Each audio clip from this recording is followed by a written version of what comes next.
अगर आपको सच्ची और रोंगटे खड़े कर देने वाली डरावनी कहानियां पसंद हैं, तो चैनल रात का सच को अभी सब्सक्राइब कर लीजिए, क्योंकि यहां हम सिर्फ कहानियां नहीं सुनाते, हम वो सच सामने लाते हैं जो अक्सर लोगों की जुबान तक नहीं पहुंच पाता।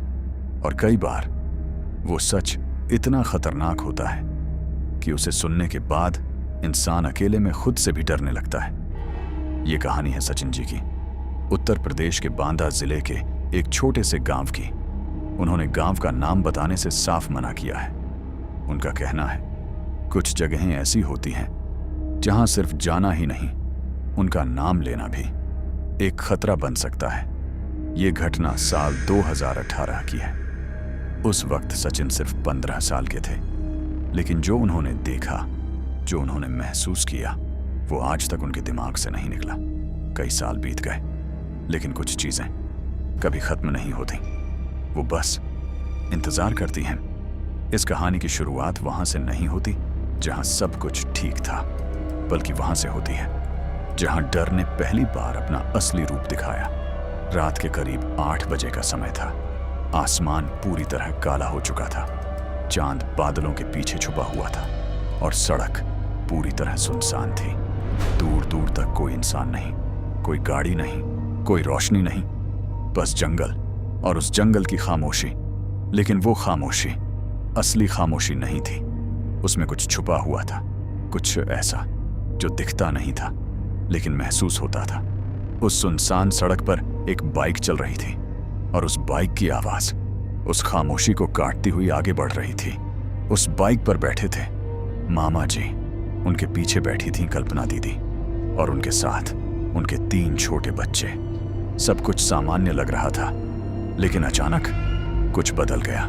चलती बाइक पर बैठी कल्पना दीदी अचानक जोर जोर से रोने लगी। उनका रोना साधारण नहीं था, वो दर्द का रोना नहीं था, वो डर का रोना था। ऐसा डर जो बाहर नहीं, अंदर से निकल रहा था। मामा जी के हाथ कांप गए। उन्होंने तुरंत बाइक रोकी और पीछे मुड़कर देखा, लेकिन जो उन्होंने देखा वो और भी ज्यादा डरावना था। कल्पना दीदी अचानक चुप हो गई थी। उनका चेहरा एकदम शांत था, लेकिन वो शांति सामान्य नहीं थी। उनकी आंखें किसी एक जगह पर टिकी हुई थीं, जैसे वो किसी को देख रही हों जो वहां था ही नहीं। और फिर उन्होंने धीरे धीरे कहा, मैं इन सबको अपने साथ ले जाऊंगी। उनकी आवाज उनकी अपनी नहीं लग रही थी।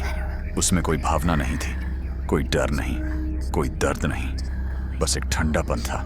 ऐसा ठंडापन जो इंसान का नहीं होता। उस एक वाक्य ने उस रात को बदल दिया। हवा भारी हो गई, जंगल और शांत हो गया और मामा जी के अंदर एक अजीब सा डर बैठ गया।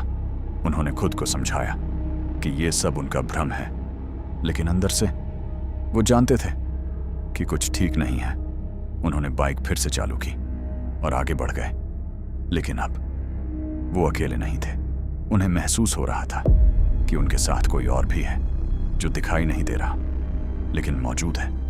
करीब 5 किलोमीटर आगे अचानक कल्पना दीदी हंसने लगी। पहले धीरे, फिर तेज, फिर बहुत तेज और फिर अचानक चुप।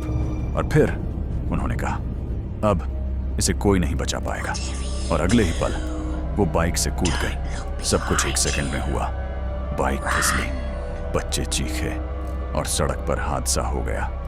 मामा जी जमीन पर गिर गए। उनके पैर से खून निकल रहा था, लेकिन उन्हें अपने दर्द की परवाह नहीं थी। उन्होंने सबसे पहले बच्चों को उठाया, उन्हें सड़क के किनारे बैठाया और फिर धीरे धीरे कल्पना दीदी की तरफ बढ़े। वो सड़क पर पड़ी थी, उनके सिर से खून बह रहा था और वो हिल भी नहीं रही थी। चारों तरफ अंधेरा था और मदद के लिए कोई नहीं था। मामा जी ने सोचा कि उन्हें किसी को बुलाना होगा। उन्होंने बच्चों से कहा कि वो वहीं रहें और खुद पीछे की तरफ दौड़ पड़े। वो मुश्किल से कुछ कदम ही चले थे कि सामने से एक तेज रफ्तार कार आती दिखाई दी।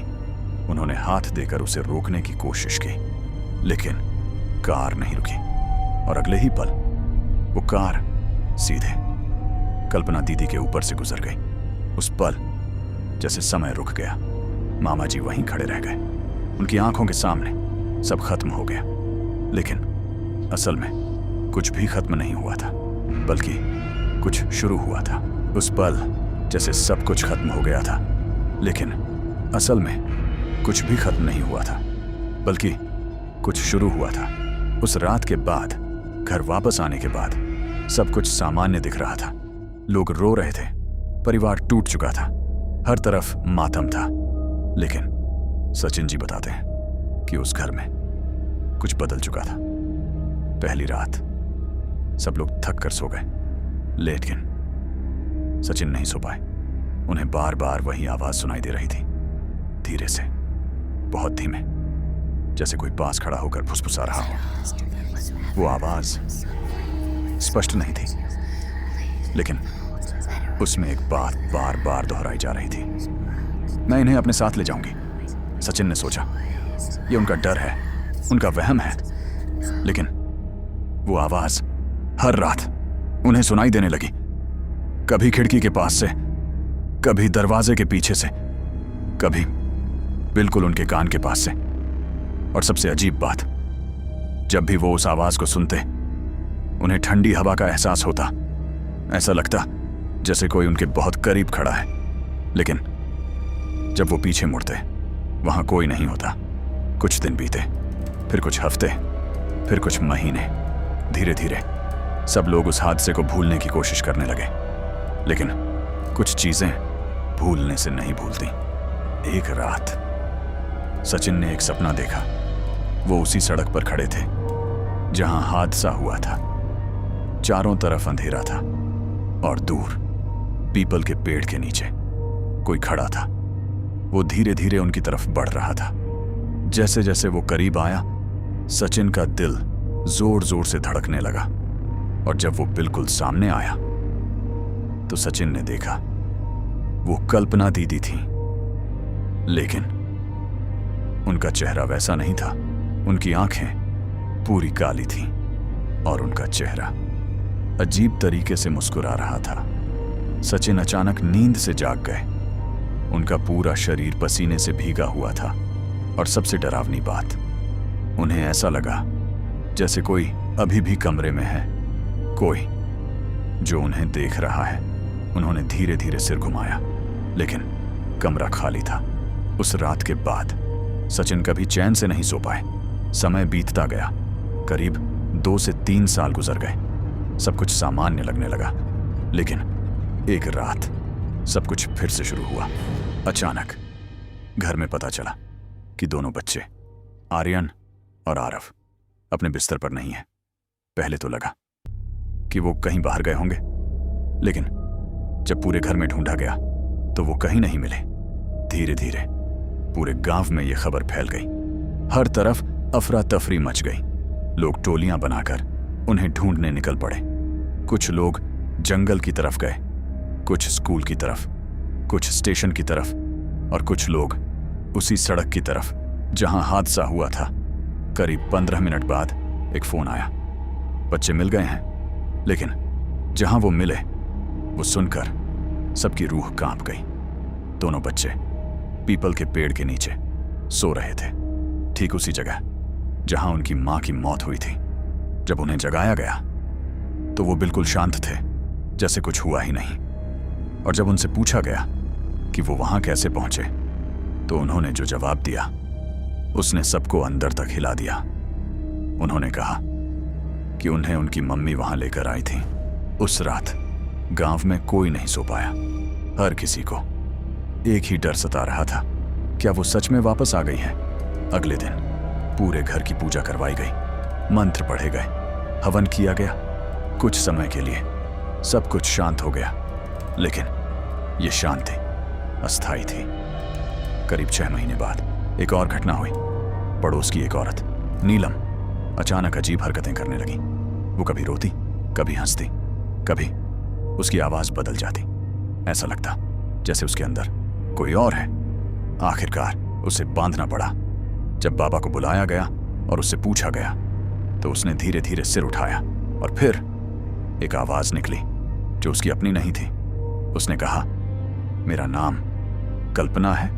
उस पल जैसे सबकी सांसें रुक गईं। और फिर उसने जो बताया वो और भी डरावना था। उसने कहा कि उसके साथ धोखा हुआ था, उसकी जिंदगी बर्बाद की गई थी और अब वो वापस आई है अपने बच्चों के लिए और अपने बदले के लिए। उसने कहा कि अगर वो नहीं होती तो उसके बच्चों को भी मार दिया जाता और अब वो किसी को छोड़ेगी नहीं। उस दिन पूरे गांव में दहशत फैल गई, बड़ी पूजा करवाई गई, किसी तरह नीलम ठीक हो गई। लेकिन एक बात सबको डरा गई। कहा गया कि वो शक्ति पूरी तरह खत्म नहीं हुई है, वो अभी भी कहीं मौजूद है।